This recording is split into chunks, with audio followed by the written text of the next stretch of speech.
ಒಂದು ನೋಟಿಫಿಕೇಶನ್, ಸಾವಿರಾರು ಕನಸುಗಳು. ಈ ದೇಶದಲ್ಲಿ ಪ್ರತಿದಿನ ಸೂರ್ಯೋದಯವಾಗುತ್ತದೆ, ಆದರೆ ಸಾವಿರಾರು ಯುವಕರ ಜೀವನದಲ್ಲಿ ಬೆಳಕು ಮಾತ್ರ ಇನ್ನೂ ಮೂಡಿಲ್ಲ. ಕಾರಣ ಒಂದೇ, ಒಂದು ನೋಟಿಫಿಕೇಶನ್, ಒಂದು ಕಾಗದ, ಆದರೆ ಅದರ ಮೇಲೆ ಒಂದು ಕುಟುಂಬದ ಭವಿಷ್ಯ, ಒಂದು ತಾಯಿಯ ನಂಬಿಕೆ, ಒಂದು ಯುವಕನ ಕನಸು ಎಲ್ಲವೂ ಅವಲಂಬಿತವಾಗಿದೆ. ಸರ್ಕಾರಿ ಉದ್ಯೋಗಗಳು ಈ ದೇಶದ ಬೆನ್ನೆಲುಬು. ಆಸ್ಪತ್ರೆ, ಶಾಲೆ, ಕಚೇರಿ, ನ್ಯಾಯಾಲಯ ಎಲ್ಲವೂ ಸರ್ಕಾರಿ ನೌಕರರ ಮೇಲೆ ನಿಂತಿವೆ. ಆದರೆ ಇಂದು ಸಾವಿರಾರು ಹುದ್ದೆಗಳು ಖಾಲಿ ಇದ್ದರೂ ನೋಟಿಫಿಕೇಶನ್ಗಳು ಬರುತ್ತಿಲ್ಲ. ವರ್ಷಗಳು ಕಳೆಯುತ್ತಿವೆ, ವಯಸ್ಸು ಹೆಚ್ಚುತ್ತಿದೆ, ಆದರೆ ಅವಕಾಶ ಮಾತ್ರ ಬರುತ್ತಿಲ್ಲ. ಈ ವಿದ್ಯಾರ್ಥಿಗಳು ಸೋಮಾರಿಗಳಲ್ಲ.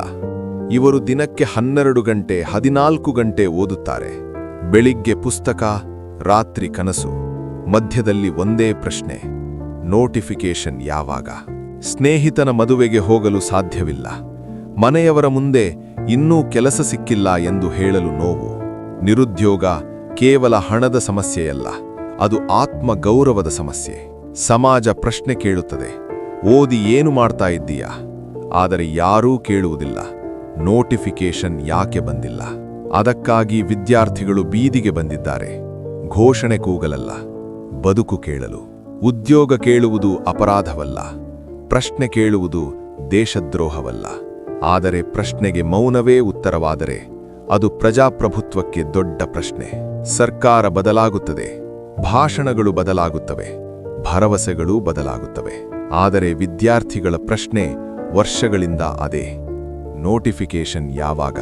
ಖಾಲಿ ಕುರ್ಚಿಗಳಿವೆ, ಖಾಲಿ ಹುದ್ದೆಗಳಿವೆ, ಆದರೆ ಉತ್ತರ ಮಾತ್ರ ಇಲ್ಲ. ಈ ದೇಶಕ್ಕೆ ಓದಿದ ಯುವಕರು ಬೇಡವೇ? ಕನಸು ಕಂಡವರೇ ತಪ್ಪುಗಾರರೇ? ನಾಳೆ ಈ ಯುವಕರು ಹತಾಶರಾದರೆ ಅದರ ಹೊಣೆ ಯಾರದು? ಒಂದು ನೋಟಿಫಿಕೇಶನ್ ಸರ್ಕಾರಕ್ಕೆ ಕೇವಲ ಒಂದು ಫೈಲ್ ಆಗಿರಬಹುದು, ಆದರೆ ವಿದ್ಯಾರ್ಥಿಗಳಿಗೆ ಅದು ಜೀವನ. ನೋಟಿಫಿಕೇಶನ್ ತಡವಾದಷ್ಟು ಒಂದು ಪೀಳಿಗೆಯ ಕನಸು ನಿಧಾನವಾಗಿ ಸಾಯುತ್ತಿದೆ. ಉದ್ಯೋಗ ಕೇಳುವುದು ದಯೆಯಲ್ಲ, ಅದು ಹಕ್ಕು. ಇದು ಒಂದು ಕಥೆಯಲ್ಲ, ಇದು ಸಾವಿರಾರು ವಿದ್ಯಾರ್ಥಿಗಳ ನಿಜವಾದ ಜೀವನ. ನಿಮಗೆ ಈ ಪ್ರಶ್ನೆ ತಟ್ಟಿದರೆ ಮೌನವಾಗಬೇಡಿ. ಈ ವಿಡಿಯೋವನ್ನು ಶೇರ್ ಮಾಡಿ ಮತ್ತು ಸಬ್ಸ್ಕ್ರೈಬ್ ಮಾಡಿ. ಪ್ರಶ್ನೆಯನ್ನು ಜೀವಂತವಾಗಿಡಿ.